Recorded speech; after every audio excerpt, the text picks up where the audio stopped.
Start करेंगे हम। और मिडिवल हिस्ट्री में सबसे पहले हम इसका एक टाइमलाइन देख लेते हैं, क्या क्या कब कब हुआ है और क्या क्या सिलेबस है जो डिफाइन हो रखा है। किसी भी एग्जाम की आप तैयारी कर रहे हो, यूपीएससी हो, चाहे उत्तराखंड की हो, क्या किसी भी स्टेट अदर स्टेट की हो, आप सभी के हेल्पफुल होते हैं। और मिडिल हिस्ट्री में स्टेट पीसीस में ज़्यादा क्वेश्चन पूछे जाते हैं as compare to central exam के। सेंट्रल एग्जाम में मिडिल हिस्ट्री, स्पेशली यूपीएससी के जितने भी एग्जाम हैं उनमें मिडिल हिस्ट्री के क्वेश्चन काफ़ी कम पूछे जा रहे हैं।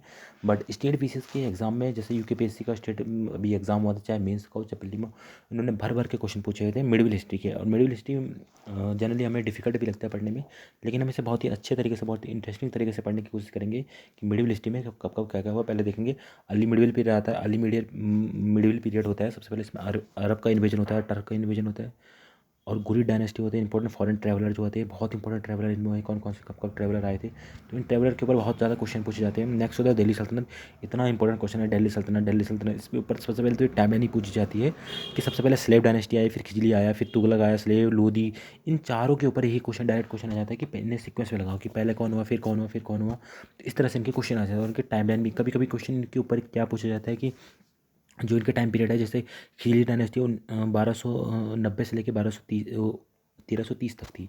फिर उसके बाद नेक्स्ट जो आए थे तुगलक तब तुगलक जो है 1320 से लेके 1440 तक था। तुगलक के बाद नेक्स्ट जो आया था सैयद डायनेस्टी। अब सैयद डायनेस्टी जो है, ये सैयद डायनेस्टी है 1414 से लेके 1450 तक। उसके बाद नेक्स्ट जो आता है लोधी डायनेस्टी, 1415 से लेके 1526 तक आती है।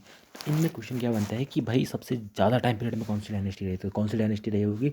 देखो 1451 से 1556 तक, देखो 1451 से 1556 तक लगभग 105 साल तक रही लोधी डायनेस्टी। अब लोधी से ज़्यादा कुछ है सैयद डायनेस्टी ऊपर, देखो सैयद डायनेस्टी तो केवल 1414 से लेकर 1450 तक रही, कुछ 26 साल तक रही, 36 साल तक रही है। तो सैयद हो नहीं सकती, तुगलक हो सकता है। तुगलक क्योंकि 1320 से लेकर 1414 साल तक रही है, लेकिन ये भी 100 साल से ऊपर नहीं रह पाया। तो सबसे ज़्यादा ये 105, जो 105 साल ये आ रहा है लोधी डायनेस्टी, ये सब ज़्यादा था। इससे ऊपर चलते हैं खिजली डायनेस्टी। तो खिजली डायनेस्टी भी इतनी नहीं, तो सबसे ज़्यादा लोधी डायनेस्टी है।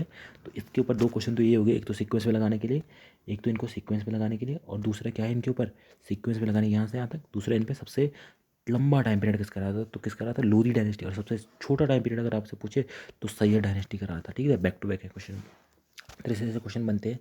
नेक्स्ट जो है रीजनल किंगडम के बारे में, बहुत सारे रीजनल किंगडम भी आएंगे तो उनके बारे में पढ़ेंगे। नेक्स्ट जो है विजयनगर एम्पायर। विजयनगर एम्पायर तो यूपीएससी ने इतने बार क्वेश्चन पूछे हैं विजयनगर एम्पायर के। विजयनगर एम्पायर की यूपीएससी हो चाहे स्टेट पीसीएस किसने किया था, हरिहर बुक्का ने किया था। इसके फाउंडर हरिहर बुक्का, तो इसके फाउंडर थे हरिहर बुक्का। इसके फाउंडर किसके, विजयनगर एम्पायर के फाउंडर थे हरिहर बुक्का। और इंट्रोडक्शन के बाद इसमें पढ़ेंगे रूलर पढ़ेंगे, इसके कौन कौन से रूलर थे इसमें, विजयनगर एम्पायर के एस्पेक्ट पढ़ेंगे, नायक सिस्टम पढ़ेंगे, इसमें नायक सिस्टम क्या है, लैंड डेवलपमेंट स्टेटमेंट पढ़ेंगे इनके बारे में, फॉरेन ट्रैवलर पढ़ेंगे, कौन कौन से फॉरेन ट्रैवलर आए थे किसके टाइम पे ड्यूरिंग द विजयनगर एम्पायर। उसके बाद पढ़ेंगे Bahmani kingdom. Bahmani kingdom introduction देखेंगे, बहमानी किंगडम सल्तनत के बारे में देखेंगे। उसके बाद भक्ति मूवमेंट आते हैं, जिसमें भक्ति मूवमेंट में देखेंगे कि क्या क्या इसके फीचर थे भक्ति मूवमेंट के, काउज क्या थे, क्यों ये इमर्ज हुआ, भक्ति मूवमेंट हुआ, भक्ति मूवमेंट आने का रीज़न क्या था, भक्ति मूवमेंट के बारे में और चीज़ें भी देखेंगे हम। वेदांता सेंट हो गया, जिनके बारे में देखेंगे, इनमें मीराबाई हो गया, सूरदास हो गया, कबीरदास हो गया, ये सभी जितने भी थे सभी के सभी भक्ति सेंट ही थे, इसी टाइम पे आए थे। वेदांता सेंट तो कंट्रीब्यूशन भी देखेंगे क्या कंट्रीब्यूशन है, और बहुत सारी चीज़ें इनमें हैं। इसके बाद नेक्स्ट जो आता है, इसके बाद इम्पैक्ट देखेंगे कि भक्ति मूवमेंट का हमारी कंट्री पे क्या इम्पैक्ट हुआ था, उस टाइम पे पीरियड में क्या इम्पैक्ट इसका हुआ था। उसके बाद नेक्स्ट देखें ब्राह्मण का रिएक्शन अगेंस्ट द भक्ति मूवमेंट। तो ब्राह्मण जो थे उनका रिएक्शन क्या था अगेंस्ट द भक्ति मूवमेंट। नेक्स्ट इसके बाद आता है सूफी स्टैंड आते हैं, सूफी स्टैंड इसके बारे में देखेंगे। सूफी स्टैंड हो गया, स्टेज ऑफ सूफीज़म हो गया, फीचर सूफीज़म हो गया, सूफीज़म म्यूजिक कौन कौन से सिलसिला ऑर्डर सूफी हो गया। नेक्स्ट जो आता है इंपॉर्टेंट था मुगल पीरियड। एक मैंने आपको बताया ये जो है इस पर सबसे ज़्यादा कौन है इंपॉर्टेंट हो गया ट्रैवलर। उसके बाद नेक्स्ट होगा दिल्ली सल्तनत, नेक्स्ट हो गया विजयनगर एम्पायर इंपॉर्टेंट, ये भी इम्पोर्टेंट है और ये भी इम्पोर्टेंट है। उसके बाद नेक्स्ट जो आता है वो आता है ये मुगल पीरियड, सबसे ज़्यादा इंपॉर्टेंट। तो इन चीज़ों को करके जाना है। उसके बाद बाबर हो गया, हुमायूं के टाइम पीरियड होगा, शेरशाह सूरी, अकबर, जहांगीर, शाहजहाँ, औरंगजेब। उसके बाद जितने भी सक्सेसर थे, औरंगजेब का सक्सेसर हो गया।